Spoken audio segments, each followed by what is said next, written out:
So finally DHS नि result फैबाय नोंथांमोना गावनि रोल नम्बरखौ चेक खालामनो हासिगोन बेनो जाबाय directorate of health service Assam जाय नोंथांमोना अनलाइन एबा नोंथांमोना एग्जाम होदोंमोन अफलाइन तो फाइनाली बिनि रिजाल्टआ आउट जाबाय नोंथांमोना चेक खालामनो हासिगोन स' लोगोफोर बरायबाय बड' जब इनफ' इउटुब चेनेलाव दा जाय नोंथांमोना चेनेलाव गोदानै फैदों साबस्क्राइब खालामना ला बेबायदि गोदान साख्रिनि आपडेटखौ मोनबाय थानो दा बिनि रिजाल्टआ आउट जाबाय DHS आव आरो बे रिजाल्टआ सोरनि नोंथांमोना भिडिअखौ नायलांजोबदो अब्लानो गासिबो डिटेल्सखौ मोनगोन दा बिदिब्ला जों थांसै फैदो अफिसियेल वेबसाइटआव दा अफिसियेल वेबसाइटआव फैनोब्ला नोंथांमोना वेबसाइटखौ नांगोन dhs.assam.gov.in बेबायदि हो बेनिफ्राय नोंथांमोना गाहायाव फैनानै लेटेस्टआव नाय दा लेटेस्टआव नायनोब्ला नोंथांमोना रिटेन एग्जामिनेसन रिजाल्ट बेयाव क्लिक खालामदो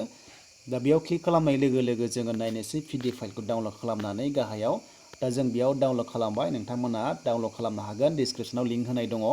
दा बिनिफ्राय बुंदों लोगोफोर बे पस्टआ जाबाय फार्मासिस्ट जाय नोंथांमोना फार्मासियाव एग्जाम होदोंमोन अनलाइन स्किल टेस्ट दा बिनि रिजाल्टआ आउट जाबाय नोंथांमोना रोल नाम्बारखौ चेक खालामदो दा नैबाव दङ रोल नाम्बारा नोंथांमोना बेखौ स्क्रिनशट खालामना लानो हागोन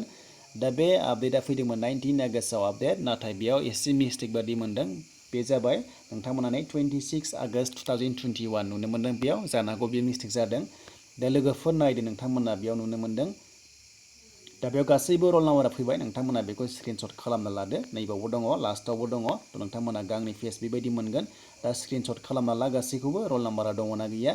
दा बिनिफ्राय लोगोफोर नोंथांमोनखौ लेंहरगोन डकुमेन्ट भेरिफिकेसन थाखाय थ' नोंथांमोना जायफोर रोल नाम्बारा ओंखारबाय नोंथांमोना नटिसखौ नायबाय थाबानो जाबाय आरो जेब्ला होगोन अफिसियेल नटिस नोंथांमोननो डकुमेन्ट भेरिफिकेसननि अब्ला नोंथांमोननो भिडिअ खालामगोन थ' बिनिफ्राय जायफोर फिल्ड वार्कार आरो जुनियर एसिस्टेन्टआव जायफोर हेल्थ एडुकेटराव नोंथांमोना एग्जाम होदोंमोन बेनिबो रिजाल्टआ आउट जासिगोन लासैनो फैजोबसिगोन दायो टेकनिकेल होग्रोबाय नन टेकनिकेलाव उनाव फैगोन नोंथांमोना भिडिअखौ नायबाय थाबानो जाबाय आरो जायफोरा जुनियर एसिस्टेन्ट नोंथांमोना एग्जाम होदोंमोन 2021 आव दा बेनिबो रिजाल्टआ थाबैनो फैनो हासिगौ थ' बेखायनो नोंथांमोना चेनेलाव साबस्क्राइब खालामना लाखादो आरो जेब्ला फैगोन आं नोंथांमोननो आपडेटखौ होखागोन स' लोगोफोर बेनिसिम मोजां खबरा